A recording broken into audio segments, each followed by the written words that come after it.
नमस्कार, सभी का फिर से स्वागत है हमारे चैनल में ग्लोबल लेंस में। साथ-साथ आज से नवरात्रि शुरू हो रही है और इसीलिए नवरात्रि के इस पावन अवसर पर हम सभी को शुभकामनाएँ देते हैं।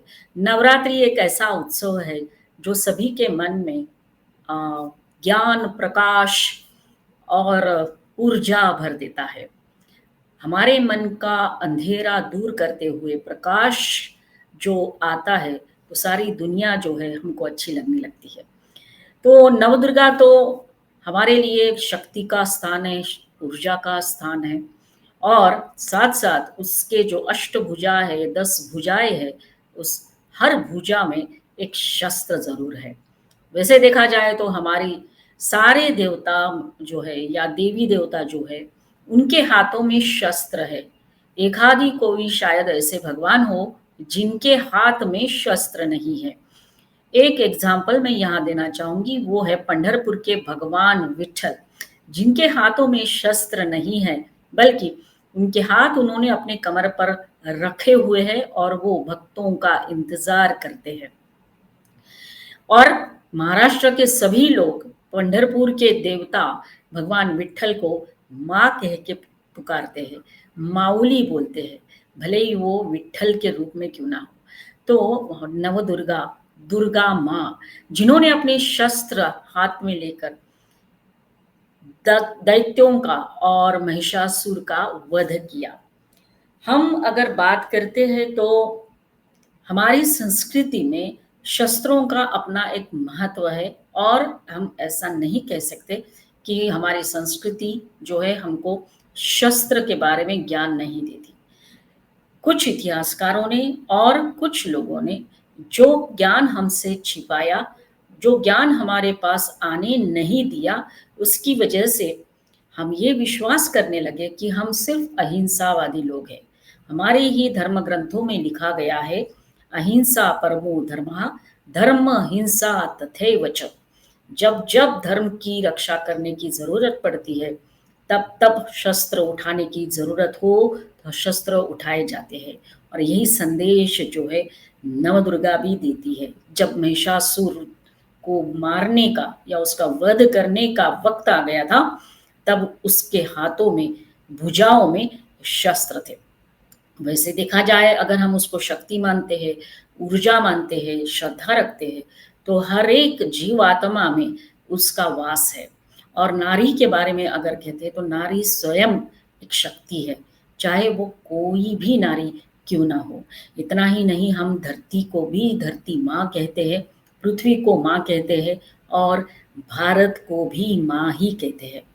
तो इस ऊर्जा का संचार जिसके मन में हो जाता है, वो क्या-क्या कर सकता है, ये भी हम सबको पता है। साक्षात माँ दुर्गा ने ये साबित करके दिखाया कि महिषासुर का वध वो कर सकती है। लेकिन अगर हम ये कह रहे हैं कि उसका वास हर जो जीव है या फिर हम लोग हैं उसमें होता है, तो बिल्कुल सच है।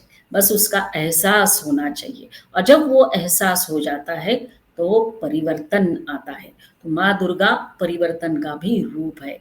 एक एग्ज़ाम्पल या फिर हम हमारी संस्कृति से जुड़ी हुई, हमारे इतिहास से जुड़ी हुई कई ऐसी कहानियाँ हैं या कई ऐसे प्रमाण हैं, जो ये दिखाते हैं कि जब भी ये शक्ति किसी के मन में जागरूक हो जाती है, तो वो स्वयं शक्ति रूप बन जाती है।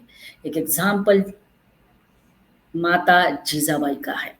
जब जीजाबाई ने देखा कि चारों तरफ अंधेरा है, गुलामी है और साथ-साथ जो आक्रांताएँ थे, जो मुगल थे, जो हमारे यहाँ लोगों के ऊपर अत्याचार कर रहे थे, बर्बरता कर रहे थे, गाँव के गाँव जला देते थे, हमारे माता-बहनों को उठाकर लेकर जाते थे, उनके ऊपर बलात्कार होते थे।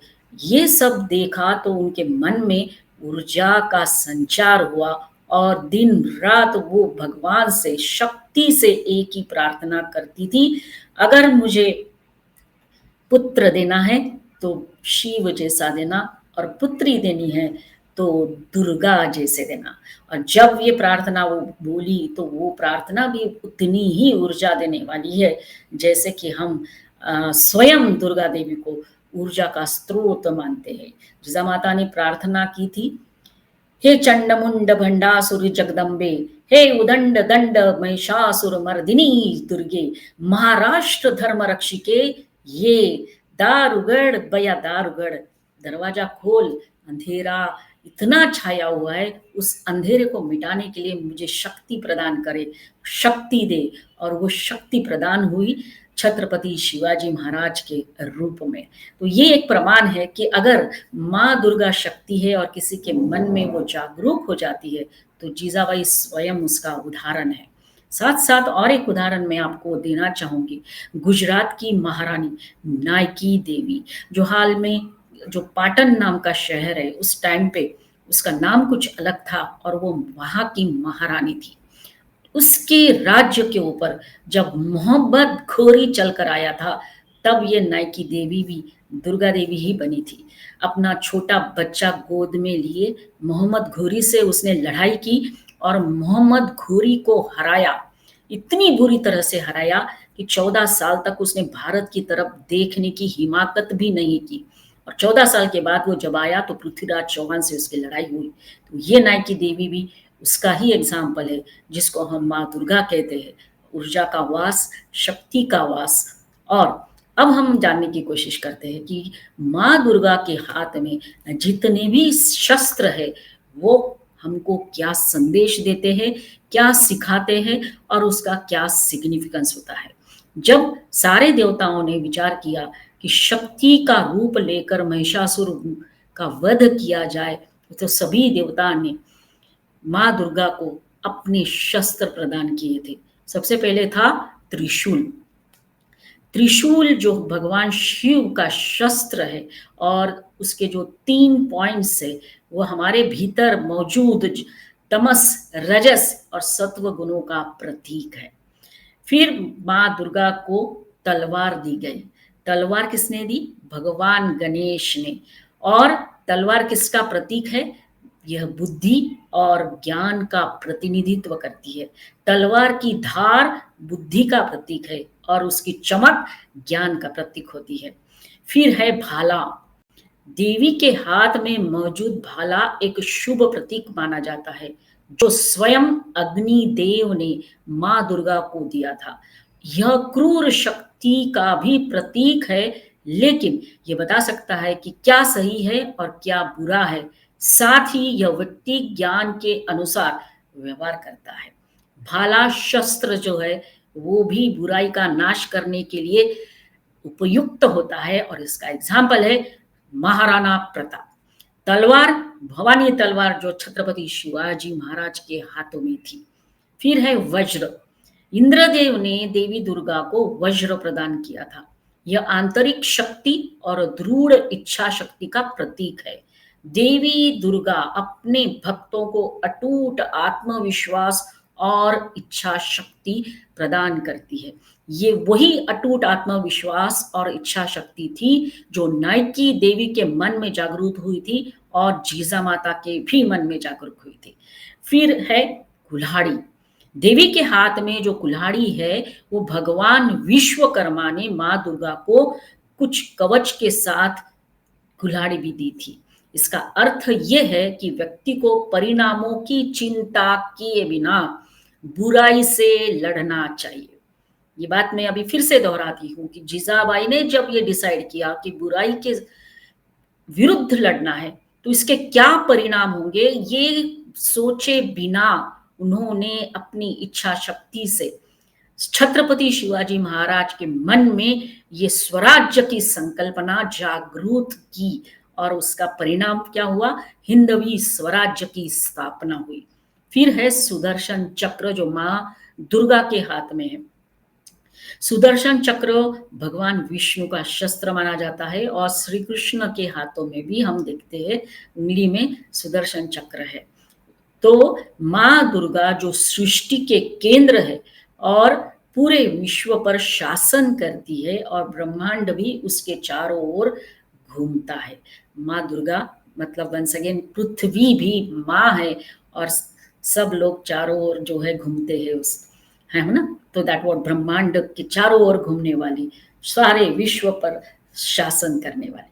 फिर है धनुष्य और बाण, जो माँ दुर्गा के हाथ में हम और देखते हैं। ये धनुष्य और बाण प्रतीक है ऊर्जा का। ऊर्जा का प्रतीक माना जाता है। पवन देव ने और सूर्य देव ने माँ दुर्गा को ये शस्त्र प्रदान किए थे। तीर है प्रतीक ऊर्जा का, धनुष्य है स्थितिज ऊर्जा का। इसके अतिरिक्त ये दर्शाता है कि देवी दुर्गा ब्रह्मांड के सभी ऊर्जा स्रोत की प्रभारी है। फिर गदा, शंख और खंजर। गदा बुद्धि और धर्म दोनों का प्रतिनिधित्व करती है, और इसलिए हनुमान जी के हाथ में गदा है। बुद्धि और धर्म दोनों भगवान हनुमान को मालूम था। फिर सत्य की रक्षा भी गदा द्वारा होती है। खंजर का अर्थ है सशक्त करने वाली शक्ति है माँ। माँ दुर्गा का खंजर विरोधियों के खिलाफ लड़ाई में सहायता प्रदान करता है। और हमने देखा जितने भी वीर पुरुष हुए उनके साथ भी ये शस्त्र होता था, खंजर होता था। जब अफजल खान ने शिवाजी महाराज को धोखे से मारने की कोशिश की, तब ये खंजर ही था जो शिवाजी महाराज के हाथों में था, जिसके द्वारा अफजल खान का पेट छत्रपति शिवाजी महाराज ने फाड़ा था। फिर शंख ध्वनि का प्रतिनिधित्व करता है, और माँ दुर्गा के हाथों में जो शंख है वो समृद्धि और सार्वभौमिकता को दर्शाता है।